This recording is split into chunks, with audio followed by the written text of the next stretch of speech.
Bolingo, bandeko ba bolingo mbote, mbote vraiment ya mingi, kande na lobaka mado shako na bino, shako o ya bino, na émission na bino boyebi bosolo, lelo toye na kote ya mboka na biso Congo, toyeba ba histoire ya mingi o lelo ba interdiza biso, pourquoi pas ba cimetière, ba statue, toko yamba kaka Wabis Ben balobi Pasteur Gédéon Moussiana oyo azo memela biso makambu, oyo azo lakisa biso mwa ba makambu, boza d'accord ou pas, mais boyoka ba appréciation na bino botika ngukaka na se na yango nde siko tozozwa pona ko salaka ba émission ebele pona ko répondaka na pas mal de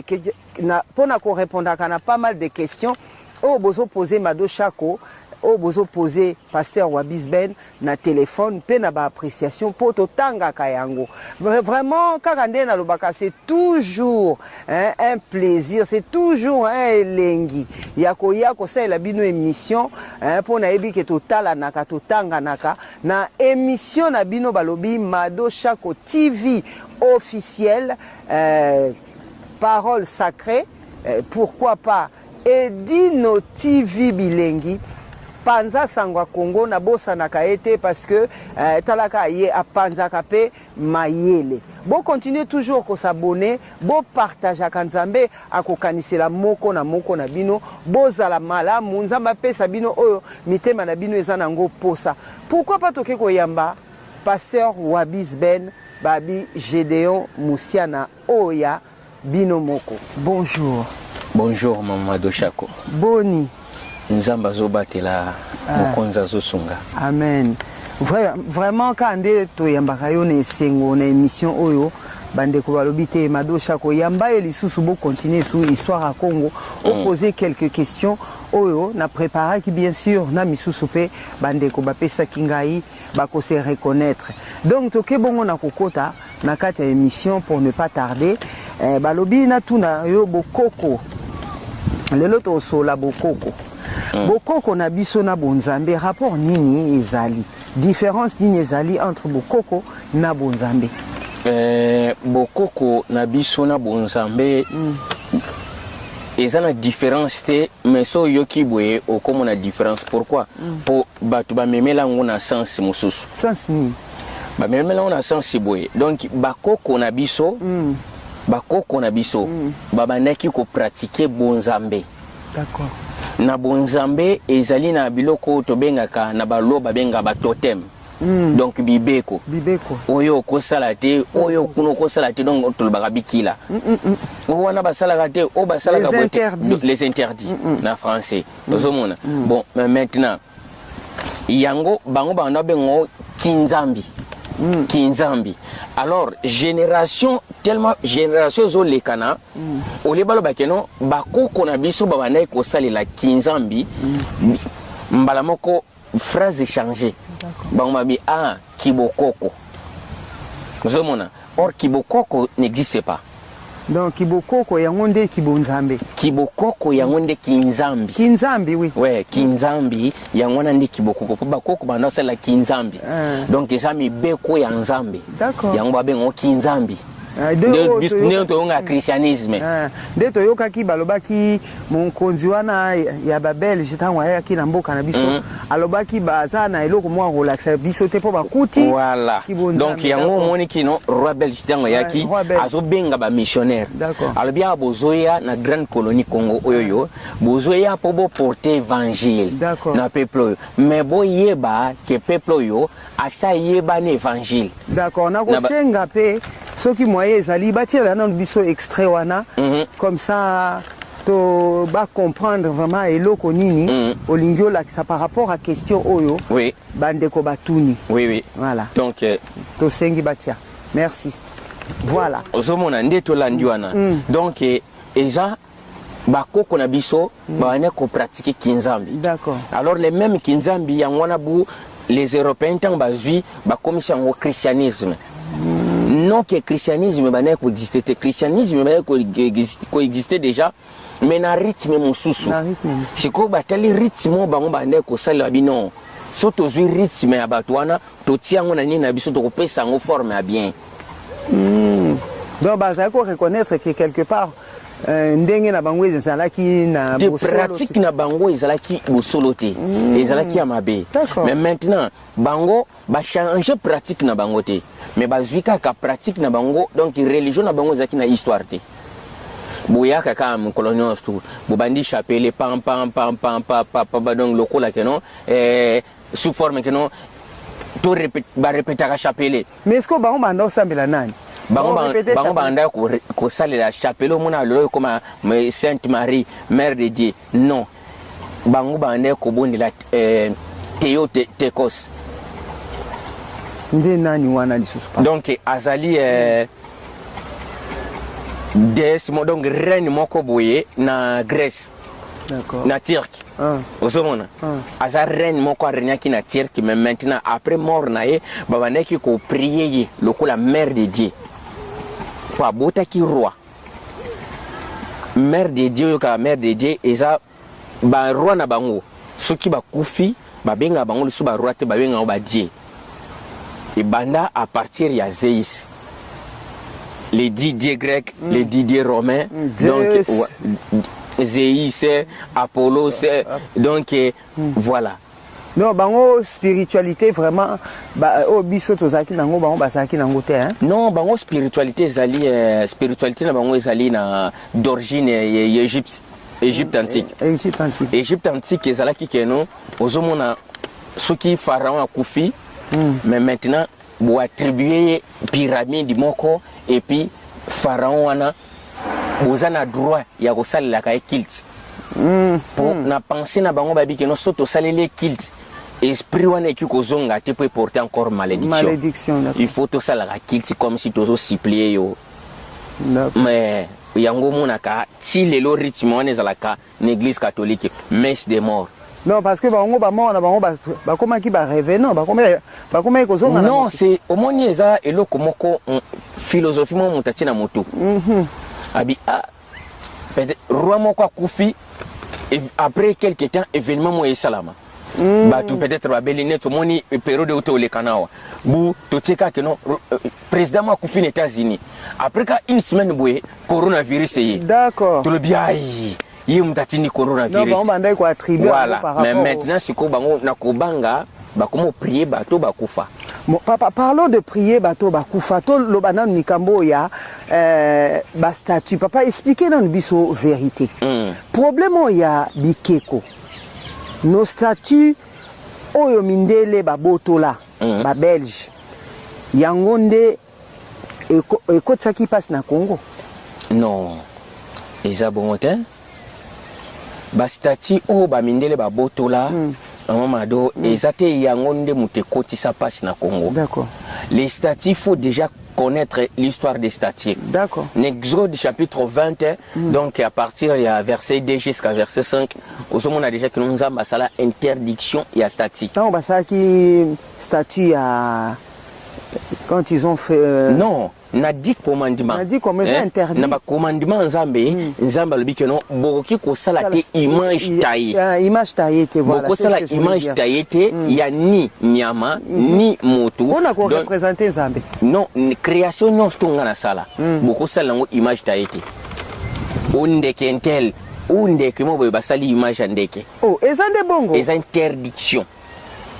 Do bande ko boyoki ezate que statut ndenge selon to sola na bandeko ezate que statut pona ko représenter la nzambe mais ça eloko nyoso neti nzete ko sala ngosu nzete te mama domoni problème ya statut ou tu vois problème ya statut ou depuis le commencement. D'accord. Chito mona ka keno histoire bachaka histoire d'élige eza histoire yo keno les géants antiques ba se révolter contre nzambe bango batali bosu babanda osala statut. Par rapport à quoi? Soyez un peu plus précis quand vous parlez de géants pour que Batba comprenne. Les géants antiques, na période d'Adam, Nzamba créa qui d'aba géants bazalaka na batu. Les hommes ordinaires na ba géants. D'accord, voilà. Mais maintenant, les géants ils sont révoltés contre Nzambe par rapport quand nzambe ntango abengani Adam nzambe ntango abengani Kaïn. Voilà. Ozomona abengani abimisi libanda, mais maintenant batia na Bible que non atie les deux chérubins protecteurs, non atanda sikoyo ba ange ba génie na ye. Le génie de l'Éternel batanda mi lokola donc miraille moko boy.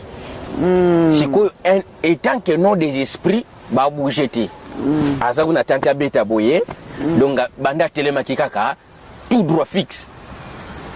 Ozomona donc akendaka ni toilette te ayoka ne pe posa maite atelemi kaka wana do bakare, donc omonika nzela wote chemin ya kuboye bango siko bakale barrière wana po mutu moko to akolonga kuna po ayokota na kati encore. Il y a plantation de l'Éternel. Pourquoi? Pour babengani déjà Adam. Mutu moko to zali suna droit ayokota kuna. Mais maintenant siko les géants batali banda batona batelemaka bongo baboujaka te. Alors pour provoquer bakei kosala bikeko bazui maintenant bikeko et bazui ba pierre le pierre babandi kotaye ba pierre na forme ya bilonga ba tout à fait ba yepe ba classe ngo sko liboso na bango pam donc bino bozalo ko ba bikeko yo bikeko, donc c'était une forme d'insulte. Voilà, donc bikeko wana yango ezala katilelo na île de Pâques. Bon, papa, on na Chili. Voilà. Maintenant, sachant que Mokonzi à Belgique a confirmé que Koya na bango na mboka bakutaki déjà que bakoko na biso bayeba ki nzambe. Donc nous partons du principe que ceux qui peut-être basala ki bikeko, parce que quand bien même misusu bayeba ki nzambe, mais contradiction pezala ki ezaki peut-être ba misusu pe babande ko sala bikeko. Est-ce que bikeko oyo babotola na Congo ezalaki na forme ya protection pour na Congo, yango monte lelo ifozonga na Congo pour protection ne zonga ou pas? Non, maman do zomona wana na lobanabi esali juste imagination à Congolais. Voilà. Tu sais que non, aujourd'hui les Congolais Congolais déjà ça un aspect moko parmi tous les peuples de ce monde congolais, on a kalokola que non à un peuple qui connaît tout. Bon, pas tout quand même, il y a, tout, oui. Il y a toujours... Je sais pourquoi je dis cela. Pourquoi vous Congolais, dites par exemple peuple moko boye ayebi nyons tout. Congolais, asa emblété que non koyo yebisebino, tu sais, le problème est laisse tomber. Donc mais papa yo pas Congolais. Naza Congolais, je sais. So nazo ba bon na yebi. Puisque Congolais, ceux qui totie na nation nyons tout. Le premier peuple au baza trop incrédule c'est les Congolais.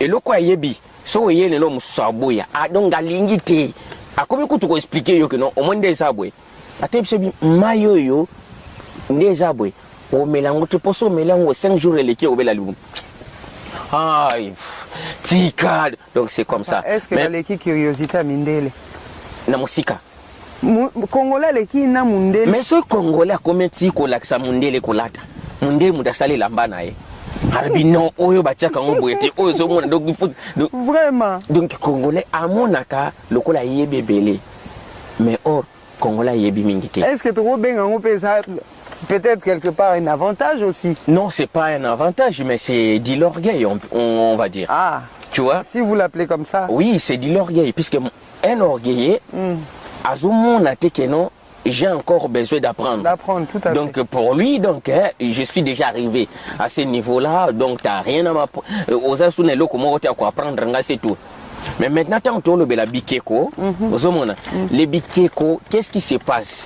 Bikeko, déjà, on a précisé, on a dès le commencement, géant antique va provoquer la bikeko.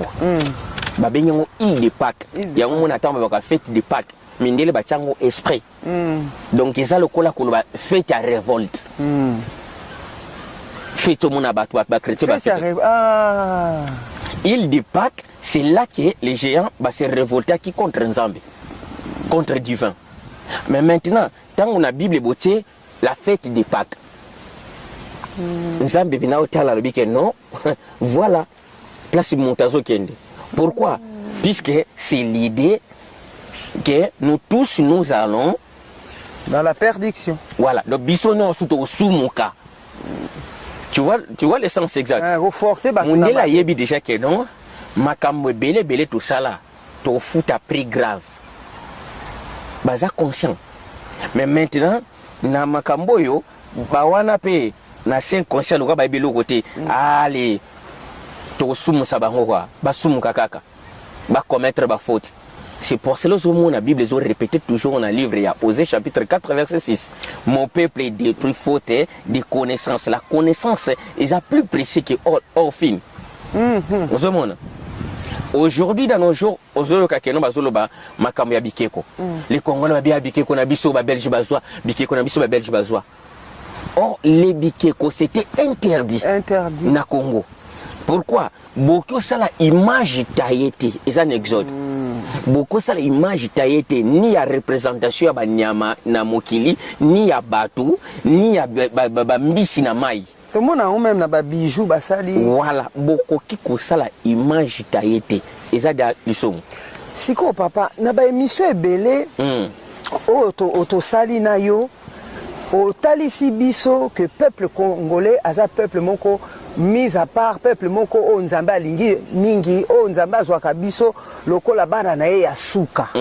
Raison pour laquelle apesi richesse ebele na kata mboka na biso to mona depuis tozaka bana mike diama ba yibaka mebota on dirait nde tozana zamba awa tala bandeko bota la nature epesi bino mbote.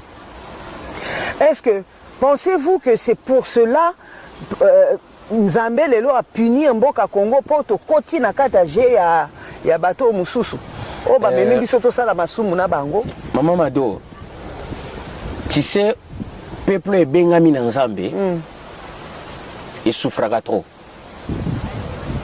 Aussi longtemps babi peuple sacré tant aux autres mon lignée sacrée aux a protégé. Ceux qui ont se déraillé au commis hors lignée à sacré nous avons fait frapper fort. Au monde a peine à bouler là, na banner maladie, bana bazo kufa nzambo sa wapi. Puisque nzamba ebi que notre peuple on a poni a comme bunga nsela, il faut na bête makasi. Pour tout na bête makasi, mba moko ozo conscience à zonga et pas nangai. Mais le reste wana lokola bazana bango ya ngati na poni nanga bangote. Donc ça sert à rien. Na torturé bango. Le peuple congolais, donc a poni peuple congolais, en fait que le peuple congolais a porté lumière vers la nation. Mais maintenant, tant que le peuple congolais a zana katia kobunga, donc cela veut dire nation te mute souffrir. C'est d'abord les Congolais pour bango baza bana ndako. Voilà. Donc nous comprenons bandeko ba bolingo binomoko boyoki binomoko bozolanda vraiment et ça vraiment makambo eza pena poignant au papa azola kisabiso awa mais siko papa toyebi ke na kati ya peuple na biso nzambe abimisaki o ya biso moko prophète papa Simon Kimbangu oyo pe atalisaki biso koya pe alobela biso pe makambo ya Yesu Masia oyo soboya mais lelo tozomona ke bazosala pe musée po na ye. Boété papa, j'espère que vous êtes au courant. On est au courant. Voilà. Misé en moi papa Simon qui salami pour na ko récupérer ba bikeko na biso nyonso. Ba statut ya ba koko na biso ba belge bazwaki. Siko okoki kolobela biso nanu par rapport à makambo ndengo uti ko expliquer biso. Est-ce que ça kaka na kati ya bolamu to ezokota ka pasi na pasi. Maman ado tout d'abord pour répondre à la question. Sachant qu'Azaki Moussel Nzambe donc ayeba ke zamabe. Je sais. Na bi pour répondre na makambo ya Simon Kimbangu. Na moni Simon Kimbangu ndenga zawana. Les gens, les Congolais parlent de Simon Kimbangu mais ba yebi Simon Kimbangu te. Les Congolais parlent de Simon Kimbangu mais ils cherchent pas à comprendre réellement que non Simon Kimbangu a lobaki nini. Tu sais quoi? Papa mais bon. La mutunyo so ibika mina mundele pe na biso nyoto ibi la na mama Mado na lobabwe omoni même bakimangiste mutu mota okoyeba Simon Kimbangu plus que nga ce n'est pas de l'orgueil bomoni ke siko moni makambo ba sepela kana yo pe na mingi tende yango mama Mado tu sais bongo bakimbangiste bango mo papa lekina ki babangimbangiste nga na expliquer bango Kimbangu puisque Kimbangu a parlé de moi bango ba ko expliquer nga Kimbangu te Papa, limbi sanga. Papa limbi sana nunga tuka bandeko bo limbi sanga makambo yango nabonga mana yo nabonga maka papa yebi sanga na nupete na okate makambo po moni osaki pepe me na Yesu ye bakite yebi sanga usana onani to bana usana onani po lati mo sérieux papa loba nanu po bato ebele mususa ko benga ngalo bia ate mama do mutu no wana pe te ye pale kisi mama do papa loba nanu papa ngamone na zabo ikoko mona ngaza mystique ngamo kona ibikino nazana déjà mystique bato pe ba yebi nga ba yebi kino azana mystique naza mystique pona bonzambe mais alors yango na lobby makambo makineti Yesu te quand même kobota na papa na mama kobota na bien tous les prophètes babota na ba papa na ba mama Simon Kimbangu bosolo balela bota mi pe na papa na mama oui mais papa siko yo za deuxième Simon Kimbangu si wabi Simon Kimbangu na tana ba ndandi ma pete Simon Kimbangu na tana eba ndeko ko ndima ete Paul omoni Paul na Bible na tana epesa na batu bando ndima ete te papa po omoni ndengo confirmer que na ba bakimbangiste bayebi makambo ngote na biso boy landa très bien amado mukolo ko zwatan même bato ba olanda biso ofandeli prophétie Simon Kimbangu mobimba o comprendre makambo bele bo yo po vandela ki ango papa na za tanti na fandela ngo mais siko papa yebisa na bandeko bazotala biso bandeko ba bolingo lelo pena papa wa bisben papa Gédéon Musana ayebisa biso azalaka nani mise à part botamaki salaki bosongisaki osaka sina nini yo lo na un prophète le prophète déjà c'est osomona donc neti prenons l'exemple au moins neti yozawana Madoshako na umba Madoshako na umba Wayambo. Première dame, papa. Pour préciser ça, première dame. Maman umba. Première dame. Première dame, première dame. Première dame nanga. Oh, vous avez une balé lesbienne. Oh, papa. Ok, musika boypoani. Oh, mais alors. Donc, condamné Nzambe. Te meyondo. Vous avez lesbienne, mais à sa première. Maman. Donc, à sa première, pas nanga. Mamadou. Mamadou, première pas na yo. Non, ça ne dit pas que nous soyons des, ça n'explique pas que nous sommes parce que nazo comprendre té. O lobi na première dame. Comment na e womba wayambo première dame. Boza ba jibon ba jimel binembale. Kasi ça première ngana deuxième. Mais oh papa yo ndeko siko komi ko corriger Nzambe. Ya zambo yo zampia. Womba wayambo première dame. Le problème est ça maman omba. Voilà, sikoyo yango zomona histoire omona ka Abraham na Lot. Eza histoire ya Éthiopie. Eza histoire ya deux jumeaux on a précisé na pesi exemple ya yo na na omba première dame. Na omba. Mais maintenant, qu'est-ce qui se passe? Lokola bangmi balebu li passe na ye. À se révolter contre le bimo. Bon, lokola tozo swana likolo ya mwasi nanga. Tous se séparent, tous se séparent. Alors qu'on se sépare, se séparer. Les Français, ils ont pris ça, les nazis. Introduire en histoire de la France. La France, la révolte de la France, les lots. Alors, on séparation, pour surnommer l'autre. Maintenant, les Anglais, les Anglais, bou batali histoire les sous.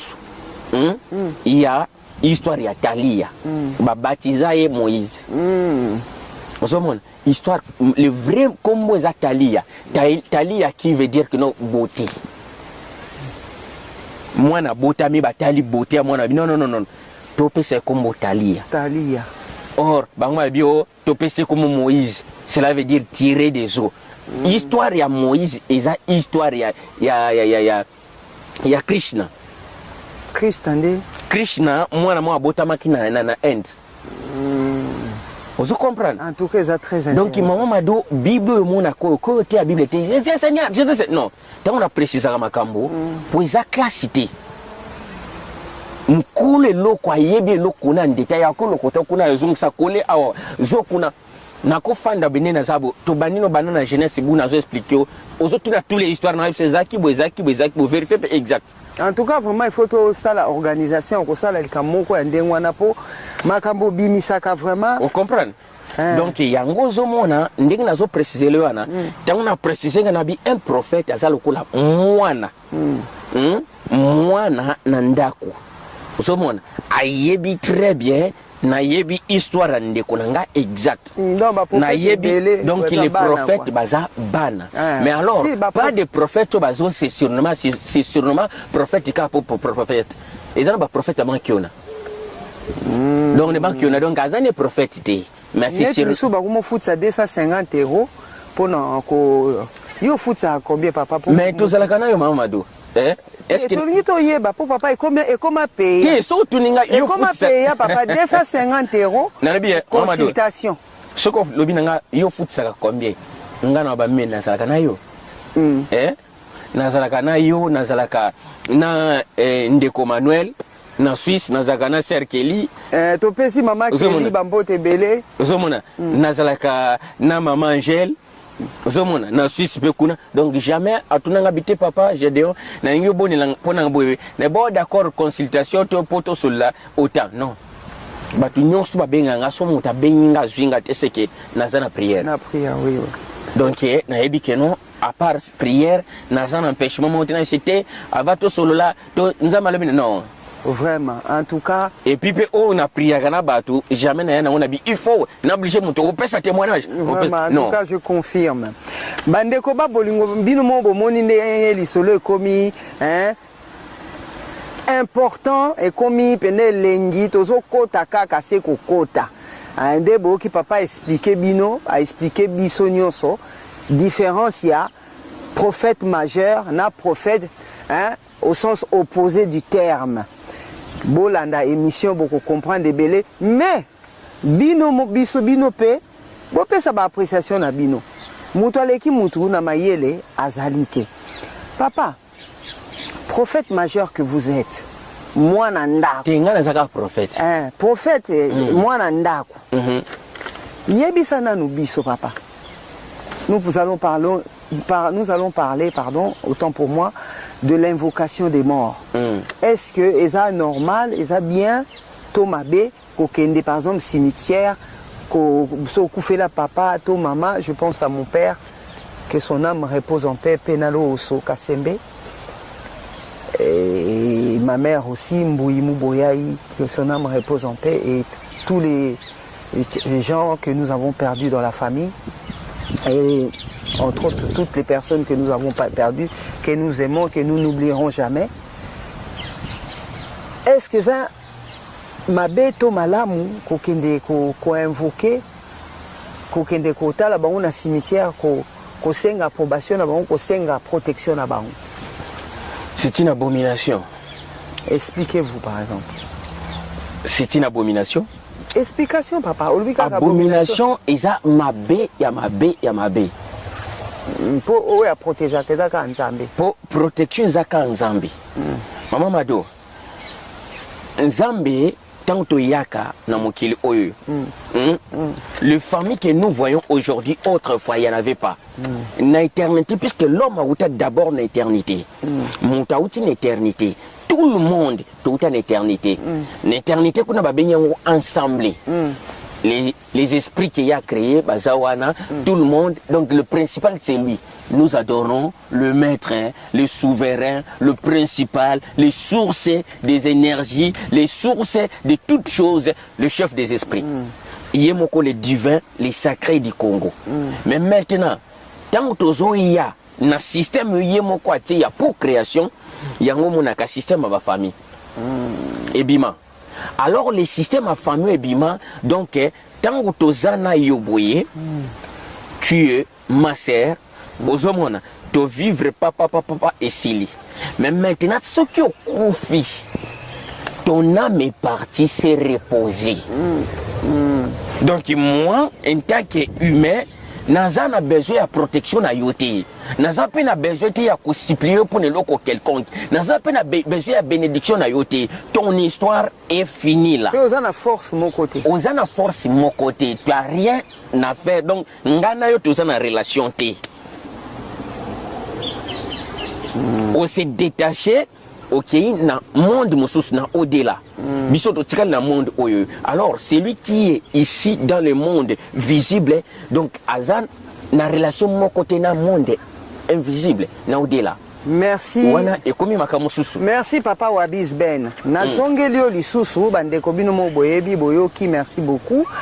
Yo lobi oya yebi papa Simon Kimbangu koleka yo azate. Donc na mukilo mobima na 4 coins cardinaux nzamba sali. Mutu ayebi ete za na Congo ezala wapi mukili mobimba mutu ayebi papa Simon Kimbangu azate lokwa yo. Mais plusieurs kimbangistes ba invokaka esprit à papa Kimbangu. Au moins papa Kimbangu abimeli pe bango. D'après les informations que j'ai reçues, moi je ne le sais pas, je ne le confirme pas parce que yelangaïté salemate na senga pété. D'après les informations que j'ai reçues, les recherches, ba coup de fil na zui, ba tout na sola na bango po na sola pe na ba kimbangiste. Ba lobi na nga ke ezana ba kimbangiste pe ba invokaka esprit à papa Simon Kimbangu, au mona abimeli pe bango. Baleleli epe problème apesi bango pe solution. Wana to benga ngonini kibonzambe tote, sachant que il était prophète comme toi. Ndenge yo lobi. Amado, écoutez alors. Dans le monde que nous sommes, il y a ce qu'on appelle les esprits de l'air. Là, on a très bien. C'est très important. Oui, papa. Dans le monde que nous sommes, il y a ce qu'on appelle les esprits de l'air. Il y a plusieurs sortes d'esprits. Mais maintenant, les esprits, ils ont la capacité supérieure à examiner l'homme et puis à manipuler l'homme. Quand tu introduis quelque chose où ils ont inhabituel, alors ce qui ont un avantage, il y a Satan, il applaudit. Écoutez,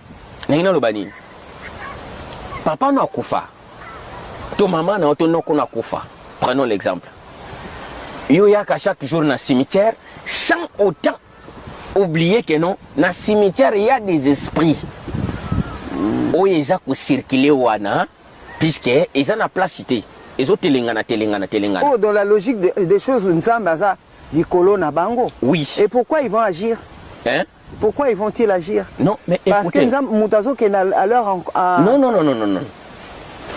Nzambe, principalement parlant, Nzambe étant qu'un Nzambe, nous avons pas un autre esprit à invoquer si ce n'est que lui. Oui, tout à fait, ça je suis d'accord. Il est le principal que non, il y a recevoir adoration, il y a recevoir louange, il y a recevoir nios tout. Mais si tu as besoin de quelque chose, c'est à lui que tu dois adresser prière nabiso. Si nous avons besoin de protection, tu as Simon Kimbangote. Mais pourquoi Bimela? Non, mais ça ce n'est pas Simon Kimbango. Ah. Ce sont les esprits de l'air. Ça, c'est les esprits. Mais maintenant, quand Yozadana Moutuno le bikeno, donc, tu vois ce que vous imaginez, les esprits ont la facilité de prendre ton imagination. Au moment où tu me afandibu atali ce qui Beyoncé journée mobimba. Nabutalobi Beyoncé abime. Obina loti Beyoncé ngana Beyoncé na mbetu. Mais si vous papa ce sont des gens qui sont décédés avant leur explique-nous un peu papa. Les esprits et Utakawa pour tenir bien, très bien. Les questions madame. Les esprits et Utakawa puis maman Mado. Les esprits et ali bateau bakufa avant les temps où Nzamba fixa. D'accord. Nzamba soki a fixé les Mado Chako keno, Mado Chako tana ya kukufa. 120 ans. Ezali 120 ans, papa. 90 ans. 120 ans, papa. Nabi, Madosha Kotana Oku faisait 90 ans. Jusqu'à être rassasié de ses jours. Madosha Kotana Oku faisait 90 ans. Donc, si Koyo, Ozomona Kenon, Batamo Kiliba, Sali peut-être va comprendre Roboé. Babomi Moutouana a comme peut-être vous na 65 akufi sans effet na kombo na Yesu Christ. Vous comprenez? Souverain Seigneur, il y a sans. Mais maintenant, vous, loko les actants au Tenzamba prévenaki, il y a vinae, moi Penzamba récupérer y, atteint à de repos exaté. Puisque bateau ba bomi, mon lit moi ne maintenant comme côté lingana. Par rapport à quoi? Prenons l'exemple dans la Bible. Adam a bomi moto. Donc Caïn a bomi Abel. Loko les actants embêté, l'esprit roi n'est bandi côté lingana. Le Seigneur a tout nabi, mais où est ton frère Abel? Yabi, est-ce que nga naza sous gardien nae? Naza sinzil nae? Arrivé mon quoi? Donc ça mona. Donc il y a ça qui vraiment mon ageno, mon arrogant quoi. Abi nga na comme sous gardien nae quoi. Abi puisque ni ce qu'on va répondre puisque mon limo, le sang de ton frère crie de la surface de la terre jusqu'à moi. Oh, mon lit, moi, n'est pas côté lingana. L'essence, c'est l'esprit. L'essence, c'est la vie. Vie, wana, ou ekoufi, et zo telengana, pour ils en a placité. Mais maintenant, il y a un moment où moto soit yebi nzambe, moto soit yebi nzambe, tanga koufi, nzamba récupérer directement l'esprit wana. Mais c'est quoi, papa, pourquoi nzamba peut permettre que ba boumaï? Mais parce que c'est lui qui a le dernier mot, papa, dans la logique des choses. Mais comprenons aussi ceci. Mamado, il faut te comprendre, Makamo, très bien. Aussi longtemps tu es vivant, aussi longtemps mon taza vivant, à moins que nous avons besoin d'importance. Alors si les cas adverses, et yé bomio, nous avons besoin. Papa, c'est lui qui prend et c'est lui qui. Non, qui ce n'est pas. papa. Au moins, tu as là, c'est langage humain. Donc, Nzambe pas qu'on permettre que ça lui peut m'aber. Maman Mado, là très bien. Aussi longtemps que tu as assis à moi, tant que tu as la carte, on a mouillé tout bout à maka déjà comme les enfants d'Adam. Ça n'a rien à voir dans Nzambe. Alors, tant que tu as conscience à s'attacher dans Nzambe, c'est là que la Bible les autres précédents sont dans le livre à Corinthiens. Si quelqu'un est au Seigneur, au souverain Seigneur, il est maintenant à ce temps-là que tu veux devenir une nouvelle création. Les choses anciennes sont passées, voici maintenant toutes choses sont devenir nouvelles. Donc, Mado Chakotan maintenant le Seigneur, le souverain Seigneur, maintenant Mado Chakotan a mis sur le Seigneur, a commis le coup là qui nouvelle création. Au porter maintenant identité naïe. Vous comprenez? Au porter identité naïe, au comme mise à part na mokil. Place sinon sozo kende, mise na ezo surveiller Mado. A comme place kuna accident mo ngesa na makuna. Empêcher bo kende bo empêcher lenga. Mais papa siko voilà, au moins ba question ba tout unité peut-être ngama nazo ba ça. Mais comment siko to comment un accord du Christ, c'est-à-dire entre autres dans le langage mususu na ba église, ozomona neti na corona o tozu ba pasteur rebelle ba kei. Mais pourtant c'est des hommes de Dieu, papa. Non mais bon, c'est une question que je pose. Pourquoi tout le monde? Parce que Moussa et Nzambe doit être gardé par Dieu. Papa neti yondengo osabo lobi ke oza mwana ndako. Nana ngwa ko ya ko sala yo mabe. Na belle corona. Nana ngwa ko ya ko sala mabe Nzamba pesa approbation. Mais c'est quoi ce que yosko na bo jeunesse bo kamati okei. Wana ezaki volonté Nzambe, eza volonté Nzambe. Pour au moins mosala Nzambe nyonso. Avant kende. Avec loko comme là yo, il faut déjà Nzamba prévenir yo. Que loko boy attaque pour expliquer on tout est, a expliquer que non maladie est là. To fièvre est là yo. Oui, mais papa Lobina, tu revivre tina 120. Après, c'est quand même longue durée de vie. Wana, ozomona mamado, to confona makambote. Na basal na ye, après ces années mususu. Après ça pe Moïse, prépare-toi pour Zoya. Après ça pe Eli, abi allez, prépare-toi sala au kitakoto yo quoi. Ozomona, ya basali na ezaka yemo a décidaka. Toko za la pe lelo boende na zaboy. Na zongi na poko pena c'est bon mamado bon ben mission to sali peut-être ça sous ka to buru aller pour na zo kende na ngai to so pena ngolo ba na sens normalité ki na zo kende na former phrase na ndé mususu pour jamais eloko eki koyela ngai ezaloko la brisque sans autant que nous avons prévenir ngai que nous prépare-toi Si oyebisaki ngai pena ke makambo eyelaka yo tokobeta masolo nzamba prévenaka yo. Bien sûr, au moins avant de se retrouver dans balabala. Na bandaki ko travailler bon dans une société, c'est entreprise moko za koni na Europe mobimba Delanchi. Na prévenant sœur moko la sœur qui est à Hollanda ayebi na loba na sœur qui ngabi sœur qui na on se retrouver na balabala abi mais non. Ngabi na on s'est retrouvé na balabala na Maman Kelly comme la biso soki c'est vrai ou nazalaki azolanda weza makamansa na koko sate na lobi na ye mon sœur Kelly na on s'est retrouvé na balabala na ko benga yo occupé bu a témoigner papa témoigner papa ça bien et ça bien benga en tout cas maman Kelly en tout cas bandeko ba bolingo émission na bino boyebi bo solo awa tolobaka kaka vérité pona ko changer ba mentalité koyeba réalité ya makambo ndenge elekaka eza plateau na bino Mado Shako TV officiel hein, chaîne na bino information en temps réel. Nous parlons beaucoup plus de spiritualité que Maman Kelly. Maman Kelly, bonjour. Bonjour. Maman Mado. J'ai reconnu ta voix, ma soeur. Merci beaucoup. Bonne surprise, mon frère, vidéo tu me fais. Merci beaucoup. Vraiment, Maman Kelly, on est en pleine émission. Oui. Na banze okolanda biso pe olandaka. Bande ko bazo yo kayo pe bakoyo kayo. Banana mikopesa bango mbote. C'est en direct là? Oui, on est en direct. Et tout ça, surprise parce que les Kambuto solo, au Corée, qu'on a la prévenité. Alors, maman, mbote, maman Kelly, toza awa na émission, tozo sur la makambuya ba prophète. Pesana nous bande qu'on a yo mbote, ndenge o salaki tout à l'heure. Loba lingala, na français, loba français pour eza émission abiso ya mukil mobimba. Ah d'accord. Voilà, comme je le disais, nous sommes en train de relater un petit peu l'histoire du prophète Gédéon Moussiana.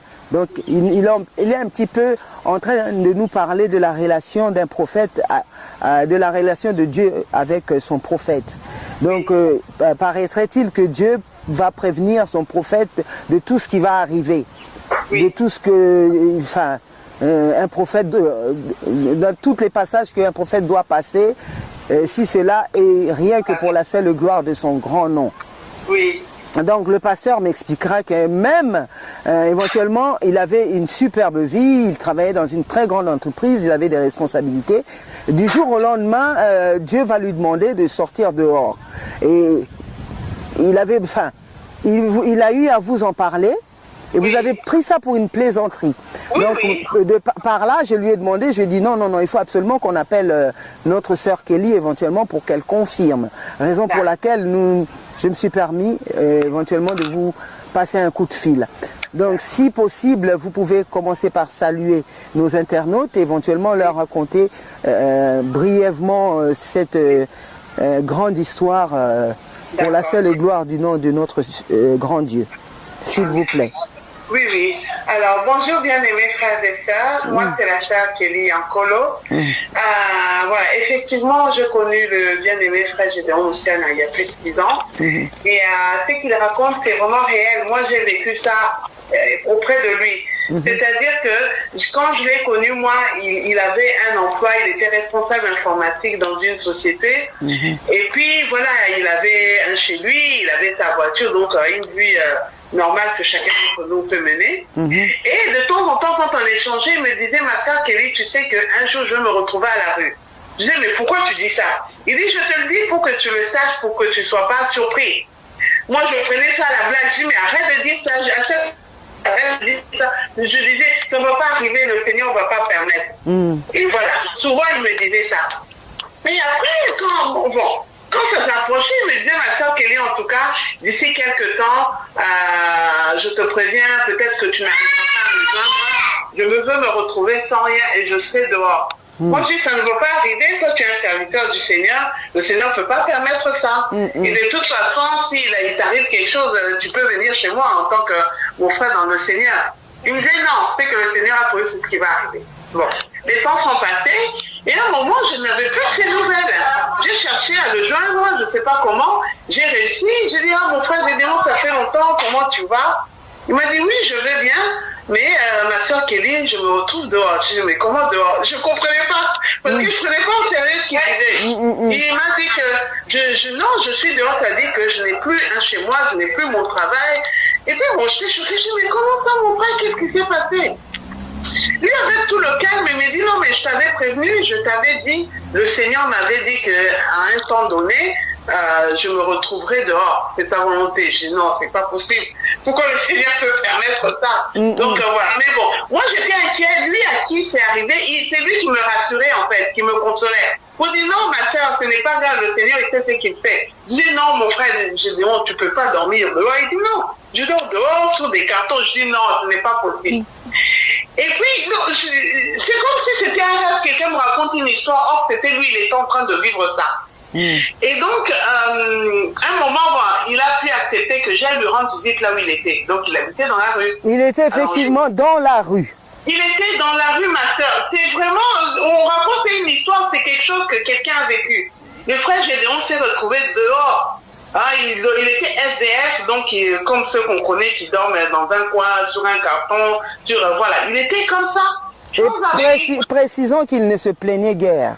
Non, c'est moi qui étais inquiet quand je me dis, la première fois je suis allée le voir, ah mon frère, j'ai dit, ça va. Tu dis, mais mon frère, qu'est-ce que tu sais comment nous les feuilles femmes? Il dit, non, ma soeur, ça va aller. C'est ma destinée, le Seigneur a permis ça. Je dis, mais comment ça, mon frère? Même je lui ai dit, tu peux venir chez moi, je peux t'héberger. Il disait, non, non. C'est ma destinée, c'est le Seigneur qui a voulu ça. Alors, je ne peux pas accepter alors que c'est le plan du Seigneur pour moi. Donc, reste tranquille, je vais bien, il va prendre soin de moi. Mais je t'inquiète, j'en pleurais même, je dis, c'est pas possible. Tu vois, quand tu connais quelqu'un que tu apprécies, que tu aimes, mon frère, Gédéon, c'est vraiment mon frère. Tu sais comment tu dis ça, c'est mon frère, comme on dit chez nous, mon frère, il y a 4. Donc, ça, c'est qu'on en aille vraiment. Je ne peux pas accepter, moi, j'ai un toit sur la tête et que lui aille dehors, il reste dehors. Et puis, c'était ces 2 lampes, c'était un moment où il faisait très froid. Ces années-là, vraiment, le climat était vraiment très difficile. Il faisait très froid, il neigeait. Donc, j'allais le rendre visite, je dis, mon frère, c'est pas possible, tu dors où? Il dit, mais là, on est assis. Et il plaisantait. Il était normal, il parle normal comme si c'est normal, mais moi, je dis, c'est pas possible. Le Seigneur ne peut pas vouloir ça de toi. Et pour quel but? Oui, non, tu peux pas tout comprendre, mais tout ce qui nous arrive, le Seigneur, il sait, il maîtrise. Il sait là où il m'amène. Tu vois? Donc moi j'étais très attristée pour lui. Je priais que le Seigneur change sa situation. Or c'était la volonté du Seigneur qui passe par là. Il était vraiment SDF. Mon frère n'avait même pas de quoi manger, ce que le Seigneur pouvait permettre. Je lui emmenais à manger et puis me raconter ce qui lui arrivait. Des fois il mangeait même des choses dans la poubelle. Je dis non, c'est pas non, mais comment avez-vous vécu cette période-là moralement? Mais moralement, moi j'étais pas bien. Tu vois, j'étais inquiète pour lui. Je me morfondais. Mais lui, tu l'as au téléphone, il parle normal, vous parlez, vous plaisantez de la vie de tous les jours, c'est lui qui a les problèmes, c'est lui qui te conseille. Donc, c'est-à-dire que ça n'a rien changé à la personne que j'ai toujours connue, alors que sa situation s'était dégradée. Tu vois? Il avait toujours, comme il était toujours quelqu'un de positif, toujours quelqu'un qui te conseille, normal, toujours dans les choses du Seigneur, voilà. Et il est resté comme ça combien de temps? Il est resté dehors. C'est pas 4 ans ou 3 ans et demi, je crois 3 ans et demi. Entre 3 ans et demi et 4 ans, voilà. Comme ça, je te dis, je l'ai peut-être, des fois je l'ai enfin, je viens te voir, non, ma soeur, laisse, ne te tracasse pas. Je dis, mais non, c'est toi qui es dehors, c'est toi qui me dis, ne me tracasse pas. Donc voilà, tu vois, donc c'est vraiment quelque chose de réel que j'ai vécu. Mes enfants aussi peuvent témoigner parce que des sons comme ils connaissent, voilà, c'est leur tonton. Ah, on va voir frère Gédéon, mais on allait le voir là-bas. Et mes enfants disaient, mais maman, tonton, tu vois, c'était difficile de leur raconter. Bon, après, ils ont su, comme ils ont un certain âge, voilà, j'ai dit, frère Gédéon, voilà. Mais maman, pourquoi il ne vient pas chez nous? J'ai dit, ben, je lui ai déjà proposé, mais il a dit que c'était la volonté du Seigneur pour sa vie. Donc, tu vois, c'est quelque chose d'incroyable. Donc, c'est quelqu'un qui est en train de vivre ça, quelqu'un que tu connais, tu as connu ta vie avant, et il a basculé d'un coup. Et puis, voilà, cette vie-là, il continue à la vivre. Tu vois, mais il me disait toujours, il y a un jour, le Seigneur, quand ça sera fini, me sortira de là. Vraiment. Il me sortira de là, oui. Mais il ne voulait pas la facilité, il disait qu'il ne voulait pas venir chez moi parce qu'il disait, si je viens chez toi, ça dit que je désobéis à ce que le Seigneur a voulu. Donc je ne peux pas le faire. Moi, je pense que vous êtes croyante. Ah oui, oui, oui, je suis Et croyante. si je dois vraiment poser une question par rapport à Makambo, Papa Nabiso qu'il a vécu, yo Oui. vraiment, na katia croyance, qu'est-ce que ça vous a apporté qu'est-ce que ça vous a apporté de plus de voir un homme aimer Dieu de la sorte, accepter tout ce que Dieu lui dit de faire, il accepte de la sorte. Ça a dû changer quand même votre façon de voir spirituellement. Oui, ça m'a apporté. Oui, oui, parce que je me suis rendu compte, frère Gédon, c'est un homme très intègre. C'est-à-dire qu'il ne plaisante pas. Il ne fait pas plaisir à quelqu'un. Il fait ce que le Seigneur lui dit et il est intègre. C'est-à-dire que si le Seigneur lui a dit ici, il restera ici. Peu importe les conséquences en tant qu'être humain il peut subir, il restera là. Si le Seigneur lui dit c'est bon, on va par là, c'est ce qu'il veut. Parce que c'est ce que moi je lui proposais. Je lui dis bon, il t'est arrivé ça, tu n'as plus rien, tu es dehors, mais viens chez moi. J'ai une chambre, je peux t'héberger, tu es mon frère, c'est quoi le problème? Il disait non. Pour mon confort, en tant qu'un être humain, je peux dire, mais pour l'amour du Seigneur, je ne peux pas accepter. Parce que le Seigneur ne m'a pas dit de venir. Je ne comprenais pas, mais mon frère, tu t'es dérangé là. En tout cas, merci beaucoup. Je pense que nous aurons l'occasion encore un jour de vraiment relater l'histoire de notre papa Wabis Ben. Oui. Aujourd'hui, c'était juste une petite paragraphe. Donc, nous vous remercions énormément. Mado Chako TV officiel, Parole Sacrée et Edino TV Bilengi. Nous vous remercions vivement et que Dieu vous le rende pour votre sacré témoignage. Alléluia, gloire au Seigneur. Merci, que Dieu bénisse votre maison. Beaucoup. Merci, Alléluia, à merci très beaucoup. bientôt. À bientôt, ma bien-aimée. Sœur Kelly. Oui, ma bien-aimée, maman Chako. Merci beaucoup. À bientôt. À bientôt. Merci, au revoir. Merci. En tout cas, Papa Gédéon, Toyoki, et en tout cas, Bakisi un plus, Bandeko, Bino Moko Boyoki. Donc, yango zomo na mo ado, tant na loba makambo, na lobaka, oyo na yebi place nzamba utananga. Ndeko Kelly omoni to prévenir yete o insister lobi to benga e ozomona so ezaki loka lokuta ngaba mais na yebi makamazo lo baté quoi. Et puis c'est une dame ça correct donc ça vraiment correct. En tout cas des gros bisous depuis ayeba ngai ayebineni na marchaka toko c'est kato beti masolo. Elle est mariée? Oui. Oui, elle parle des enfants. Non, Topé Simbote na papa, Mobali na papa. Mon nani Jancy. Papa Jancy. Le frère Jancy. Papa, frère Jancy, voilà. Ouais. Donc, mais maintenant, tant que tu bêtes ma solo. Boni, un abana, mais non. So kana komi na page B. Yamaka Manzambi. Donc, yemo Rabi. On dirait yoté. On dirait yo mutu sikano wote. Attends, ngape papa ya mona retransformer. Na lobi nga nabi mais puisque makamanzambi. Donc, vaut mieux bobo manga. Bosasanga, bosalanga nyonso bolingi pour na makamanzambe quoi. Na makamanzambe il y a pas de blague. Même ma fille, elle sait que non. Si je lui dis que non, je vais aller au studio pour enregistrer des enseignements. Donc il y a rien à discuter. OK. OK papa. Mais si d'autres choses, je vais dire moi d'accord, je vais aller peut-être mais passer. Si je dis seulement que je vais aller enregistrer, terminé. Il n'y a rien à discuter, rien. Donc rien à discuter. Dans ma kamanzambi discussion à la raté quoi. Vraiment. Dans ma kamanzambi tikali bongo. Vraiment. Nzambe aza lokola na lobaka nzambe aza prioritaire. Nzambe aza prioritaire. Ma kamanzambi pona ngeza lokola prioritaire. Eza lokola option te. Makamanzambi est vraiment prioritaire pour nga mamadou. D'accord. En tout cas, bandeko ba bolingo bino moko boyoki na senga ki penda témoignage oyo pour éventuellement bon comprendre qui est vraiment le pasteur Wabis Ben. Tout à l'heure, enfin pour dire nous sommes pratiquement à la fin de notre émission. Totikali kaka na question moko. Tout à l'heure totunaki pona makambo etali cimetière.